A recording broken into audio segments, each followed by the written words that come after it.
জাদুর পাকা আমের ঘর ইসিবপুর নামের একটা গ্রাম ছিল। সেখানে রাকিব ও শিশির নামের এক দম্পতি বাস করত।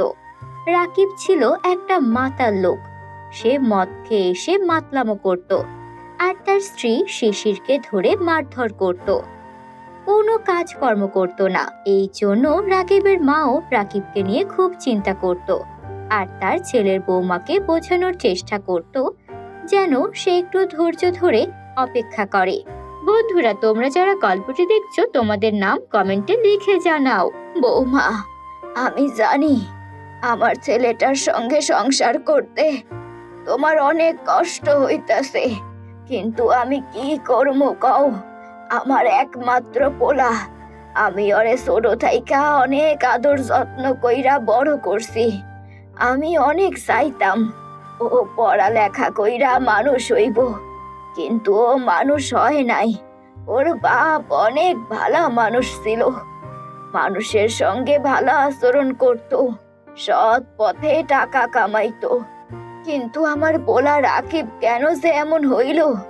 ভাবছিলাম বিয়া দিলে ঘর সংসার করলে ও একটু ভালো হইব, কিন্তু না, ও যে তোমার সঙ্গেও খারাপ আচরণ করে। আমারে তুমি ক্ষমা কইরা দিও মা, তোমার জীবনটা আমি নষ্ট কইরা দিলাম।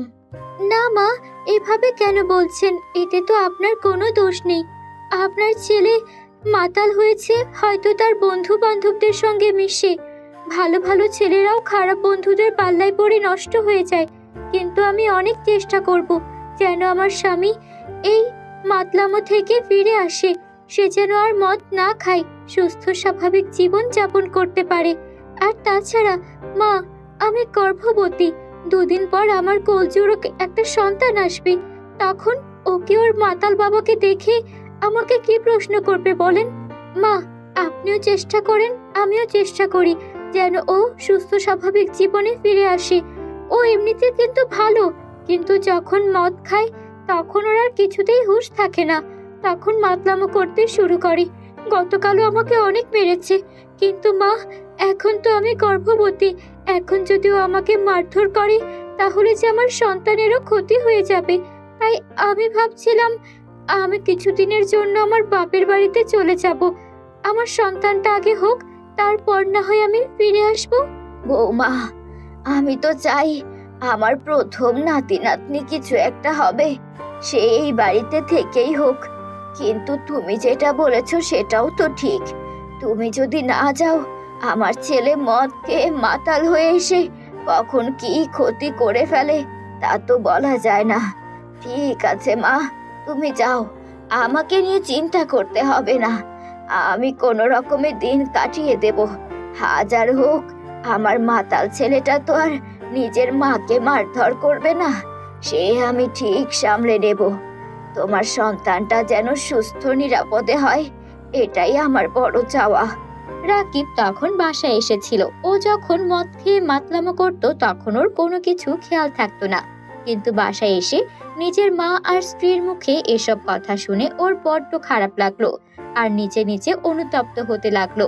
রাকিব এসে ওর মা আর স্ত্রীর কাছে বসে কান্না করতে করতে বলল, আমার ভুল হয়ে গেছে শিশির, আমি আর কখনো মদ খাবো না। আসলে তুমি ঠিক বলেছো, আমি আমার বন্ধুদের পাল্লায় পড়ে এমন নেশাগ্রস্ত হয়ে গেছি। আমি তোমাকে কথা দিচ্ছি, আমি আর কোনো রকম মদ, কোনো নেশা কিছু করব না। এখন থেকে আমি কঠোর পরিশ্রম করব যেন আমি তোমাকে আর আমার অনাগত সন্তানকে ভালো রাখতে পারি। আমি আমার মাকেও অনেক কষ্ট দিয়েছি, কিন্তু আমি এখন থেকে শপথ গ্রহণ করলাম আমি আর কখনো তোমাদের কোনো কষ্ট দেব না। আমি অনেক পরিশ্রম করব, কঠোর পরিশ্রম করে আমি আমার দিন চালাবো। আমাদের যে আমের বাগানটা আছে সেখানে তুমি অনেক পরিশ্রম করে সেই আমগুলো বাজারে বিক্রি করতে পাঠাতে, কিন্তু এখন আর তোমাকে কোনো কষ্ট করতে হবে না। আমি নিজে বাগানে যাব আর আম তুলে বিক্রি করব। তুমি দেখো, আমি তোমার ভালো স্বামী হয়ে দেখাবো। এটা শুনে রাকিবের মা আর স্ত্রী দুজনেই অনেক খুশি হয়।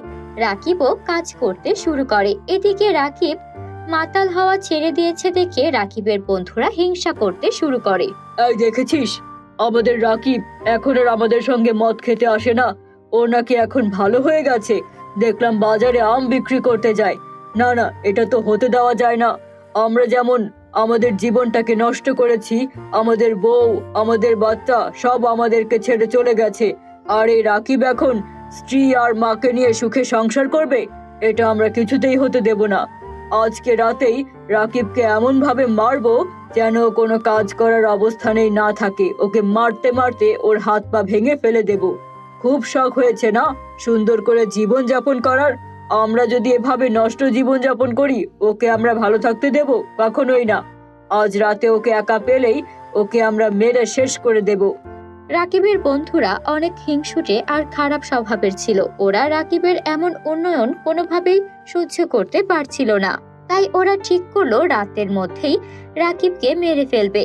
আর এসব কথা আকাশ দিয়ে উড়ে যাওয়া একটা পরী শুনছিল। পরী তখন ঠিক করে সে রাকিবকে সাহায্য করবে।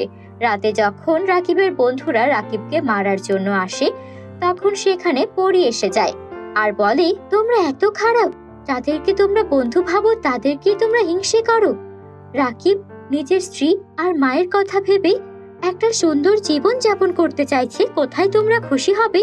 আর তোমরা ওকে মারার জন্য ওর পথ আঁকলে দাঁড়িয়েছো।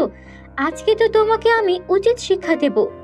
এই বলে পরী রাকিবের বন্ধুদের উপর হামলা করতে যাবে, কিন্তু অমনি রাকিবের বন্ধুরা পরীর ওপরই হামলা করে বসে। রাকিব অনেক কষ্টে পরীকে ওদের হাত থেকে বাঁচায়। রাকিবের অনেক জায়গায় কেটে যায়, ওদের মধ্যে অনেক মারামারি হয়। অবশেষে পরী তার জাদু দিয়ে রাকিবের বন্ধুদেরও আটকে ফেলে আর তাদের বন্দি করে ফেলে। আর তারপর তাদের সবগুলোকে সেখান থেকে দূরের এক জঙ্গলে ছুঁড়ে ফেলে। তুমি অনেক সাহসী, তুমি আমার প্রাণ বাঁচালে। যদিও আমি তোমাকে উপকার করার জন্যই নিচে নেমে এসেছিলাম, কিন্তু তারপরও তোমার এমন আচরণে আমি অনেক খুশি হয়েছি। তুমি তো আম বিক্রি করো, আর এখন তো অনেক গরম। তোমার স্ত্রী যেহেতু গর্ভবতী, আমি তোমাকে একটা জাদুর পাকা আমের ঘর দিচ্ছি। এই ঘরে এসির ঘরের মতো ঠান্ডা হবে। তুমি তোমার স্ত্রী আর মাকে নিয়ে এখন থেকে এই ঘরেই থাকবে।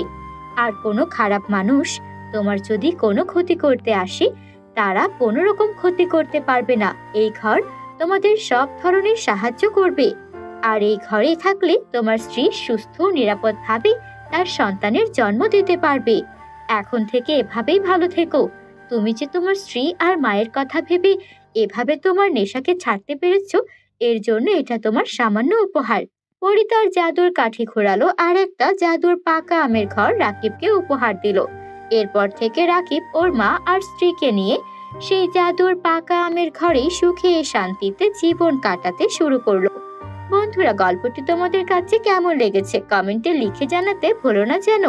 আমাদের চ্যানেলে নতুন হয়ে থাকলে চ্যানেলটিকে সাবস্ক্রাইব করে বেল আইকন অন করে দিও।